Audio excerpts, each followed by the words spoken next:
saa 12 Afrika Mashariki, sawa na saa 11 Afrika ya Kati. Hujambo. Leo ni Alhamis, Julai 9, 2026. Karibu katika matangazo moja kwa moja ya Amka na BBC. Mimi ni David Nkia. Katika Amka na BBC asubuhi hii, Marekani yaonya kwamba mashambulizi dhidi ya Iran yanaweza kuwa makubwa zaidi, huku jeshi la Marekani likianzisha mashambulizi mapya ya anga. Mahakama ya Kimataifa ya Uhalifu ICC yasema ina ushahidi thabiti unaohusisha viongozi wa RSF na uhalifu wa kivita uliofanyika hivi karibuni katika jimbo la Darfur nchini Sudan. Na katika gumzo, vyama vya CCM na ACT Wazalendo vinatarajiwa kutoa tamko la pamoja la maridhiano ya kisiasa huko Zanzibar baada ya miezi 8 ya mazungumzo ya kusaka mwafaka. Ni hatua iliyotarajiwa hii kwa sababu si mara ya kwanza kuwa na mapatano baina ya vyama vya upinzani na Chama cha Mapinduzi kule visiwani. Kwa mara ya kwanza ilikuwa mwaka wa 1995 mara tu baada ya uchaguzi wa kwanza wa vyama vingi.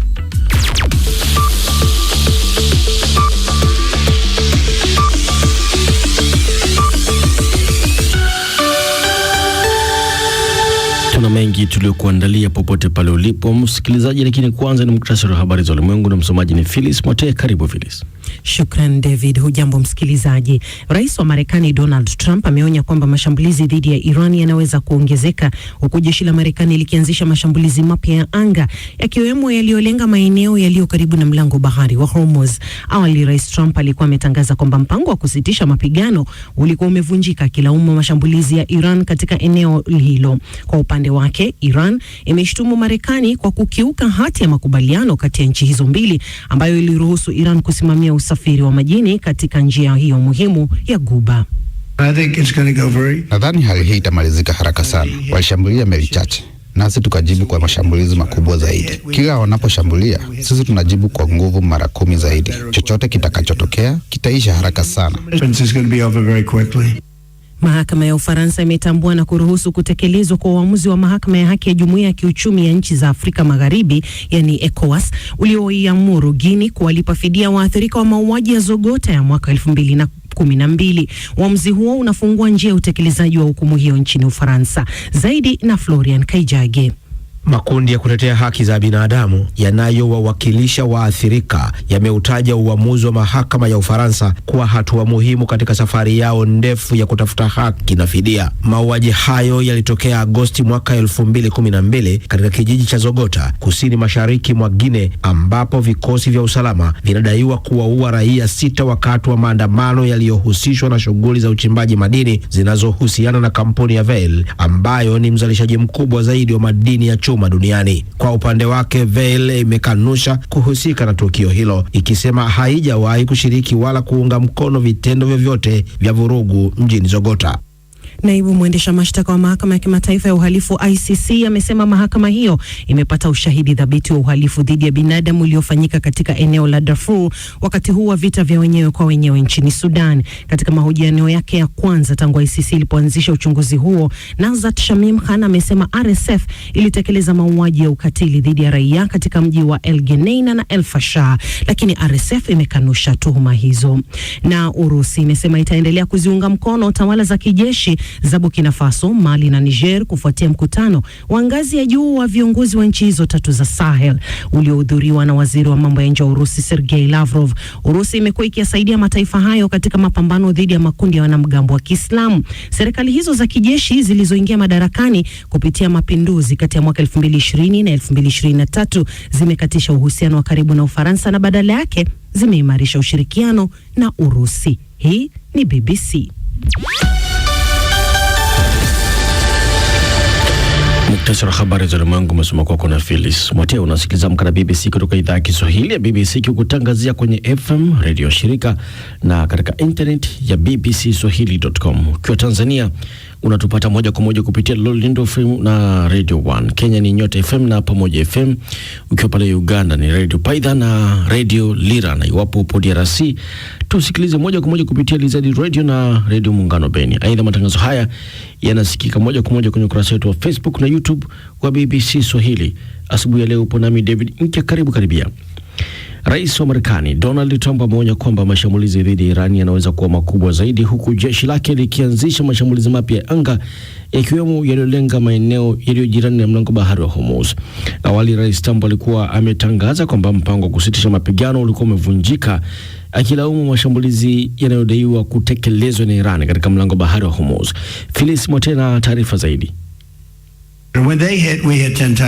Saa chache baada ya rais wa Marekani Donald Trump kuonya kwamba Iran itashambuliwa vikali kwa usiku wa pili mfululizo wiki hii, kamandi kuu ya jeshi la Marekani CENTCOM ilithibitisha kwamba mashambulizi mapya yalikuwa yakiendelea. Vyombo vya habari vya Iran vimeripoti kuwa milipuko ilisikika katika maeneo ya pwani ya kusini mwa nchi hiyo. Katika ujumbe uliochapishwa kwenye mitandao ya kijamii, Marekani ilisema kwamba lengo la mashambulizi hayo ni kuendelea kudhoofisha uwezo wa Iran wa kutishia uhuru wa usafiri wa baharini katika eneo la mlango bahari wa Hormuz. Taarifa hiyo imeongeza kuwa Marekani inashikilia Iran kuwajibika kwa kile ilichokiita mashambulizi ya hivi karibuni yasiyo na msingi dhidi ya meli za kibiashara zilizokuwa zikisafiri katika njia hiyo ya kimataifa. Sababu hiyo ilitolewa kuelezea mashambulizi ya pande zote yaliyotokea Jumanne usiku, ambayo yalikuwa ukiukaji mkubwa zaidi wa makubaliano ya kusitisha mapigano tangu Marekani na Iran zilipofikia makubaliano hayo ya muda mwezi wa Juni.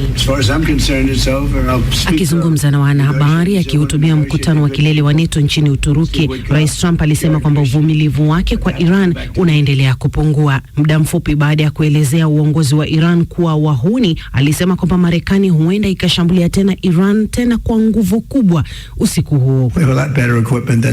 Jumanne, Marekani ilishambulia maeneo nchini Iran ambayo inadai yalikuwa yakitumiwa kuzindua mashambulizi dhidi ya meli za kibiashara katika eneo la mlango bahari wa Hormuz. Kwa kujibu, Iran nayo ililenga maeneo yanayodaiwa kuwa na maslahi ya Marekani nchini Bahrain na Kuwait. Wakati huo, bei ya mafuta imeongezeka kwa 1% katika masoko ya Asia, ikiendeleza mwelekeo wa kupanda. Bei ya mafuta ghafi aina ya Brent imeongezeka kwa 1% na kufikia dola 78.80 kwa pipa, huku mafuta ghafi yanayouzwa nchini Marekani yakipanda kwa kiwango kama hicho hadi dola 74.30 kwa pipa. Ni Phyllis Mote. Kwingineko, mahakama ya kimataifa ya uhalifu ICC imesema ina ushahidi thabiti unaowahusisha viongozi wa RSF na uhalifu wa kivita uliofanyika hivi karibuni katika jimbo la Darfur nchini Sudan.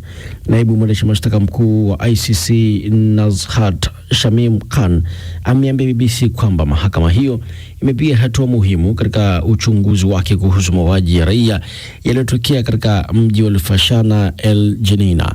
Florent Kajag na taarifa zaidi.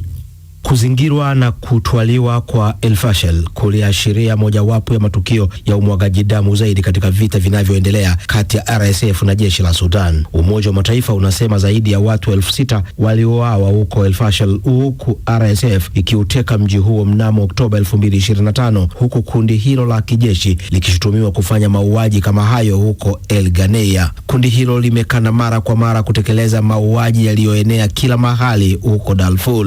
ICC yenye makao yake makuu katika jiji la The Hague nchini Uholanzi ni mahakama ya kimataifa yenye mamlaka ya kushtaki kwa mauaji ya kimbali, uhalifu dhidi ya ubinadamu na uhalifu wa kivita. Kani alizungumza na BBC baada ya kutembelea kambi za wakimbizi mashariki mwa Chad, ambapo wale walioyakimbia mapigano huko Darfur walimwambia kuhusu ukatili walioupata. Makumi ya maelfu ya watu walilazimika kuondoka majumbani mwao huko El Fashel, na Umoja wa Mataifa ulisema vurugu zilizotokea hapo zilikuwa na alama za mauaji ya kimbari. RSF imekanusha madai yaliyoenea kwamba mauaji katika jiji hilo yalichochewa kikabila na kufuata mfumo wa wanamgambo wa Kiarabu wanaowalenga watu wasio Waarabu. Kundi hilo lilisisitiza kwamba ukubwa wa ukatili huo ulikuwa umetiwa chumvi, lakini lilikiri kwamba baadhi ya ukiukwaji wa sheria umetokea katika jiji hilo.